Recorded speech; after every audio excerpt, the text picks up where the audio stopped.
ಜಾನುವಾರು ಕಳವು ಪ್ರಕರಣದಲ್ಲಿ ಸಂಘಟಿತ ಕೃತ್ಯ ಎಸಗಿರುವ 4 ಆರೋಪಿಗಳ ವಿರುದ್ಧ ಕೋಕಾ ಕಾಯ್ದೆ ಹಾಕಿ ಅವರನ್ನು ಮರು ಬಂಧನಕ್ಕೆ ಒಳಪಡಿಸಲಾಗಿದೆ.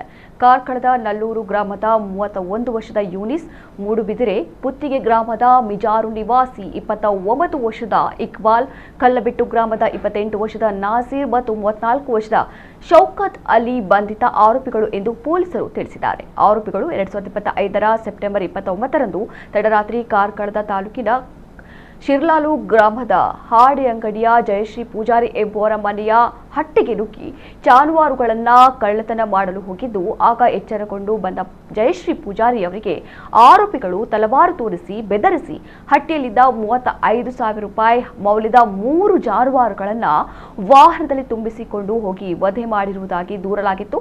ಈ ಬಗ್ಗೆ ಅಜ್ಜೆಕಾರು ಪೊಲೀಸ್ ಠಾಣೆಯಲ್ಲಿ ಪ್ರಕರಣ ದಾಖಲಾಗಿತ್ತು. ಈ ಪ್ರಕರಣದ ತನಿಖೆ ನಡೆಸಿದ ಪೊಲೀಸರು ಆರೋಪಿಗಳನ್ನು ಬಂಧಿಸಿ ನ್ಯಾಯಾಲಯಕ್ಕೆ ಹಾಜರುಪಡಿಸಿದರು. ನಂತರದಲ್ಲಿ ಆರೋಪಿಗಳು ಜಾಮೀನಿನಲ್ಲಿ ಬಿಡುಗಡೆಗೊಂಡಿದ್ದರು. ಮುಂದಿನ ತನಿಖೆಯಲ್ಲಿ ಆರೋಪಿಗಳು ಸಂಘಟಿತರಾಗಿ ಈ ಕೃತ್ಯವನ್ನು ನಡೆಸಿರುವುದು ತಿಳಿದು ಬಂದಿರುವುದರಿಂದ ಆರೋಪಿಗಳ ವಿರುದ್ಧ ಕೋಕಾ ಕಾಯ್ದೆಯನ್ನು ಜಾರಿ ಮಾಡಲಾಗಿದೆ. ಈಗಾಗಲೇ ನ್ಯಾಯಾಲಯದ ಜಾಮೀನು ಮೂಲಕ ಹೊರಬಂದಿರುವ ಎಲ್ಲಾ ಆರೋಪಿಗಳ ಜಾಮೀನುಗಳನ್ನು ರದ್ದುಪಡಿಸಿ ಮತ್ತೆ ಬಂಧಿಸಿ ನ್ಯಾಯಾಲಯಕ್ಕೆ ಹಾಜರುಪಡಿಸಲಾಗಿದ್ದು, ಅವರಿಗೆ ನ್ಯಾಯಾಲಯ ನ್ಯಾಯಾಂಗ ಬಂಧನ ವಿಧಿಸಿದೆ.